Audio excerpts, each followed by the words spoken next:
صبح کو قرآن پڑھا کرو، کیونکہ صبح کے وقت قرآن کا پڑھنا فرشتوں کی حاضری کا موقع ہوتا ہے۔ اور بعض حصہ شب میں بیدار ہوا کرو اور تہجد کی نماز پڑھا کرو، یہ شب خیزی تمہارے لیے ایک اضافی عمل ہے۔ امید ہے کہ اللہ تم کو مقام محمود پر فائز فرمائے۔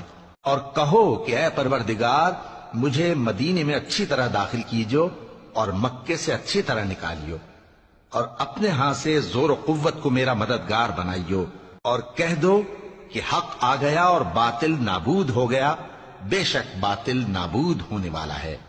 اور ہم قرآن میں وہ چیز نازل کرتے ہیں جو مومنوں کے لیے شفا اور رحمت ہے، اور ظالموں کے حق میں تو اس سے نقصان ہی بڑھتا ہے۔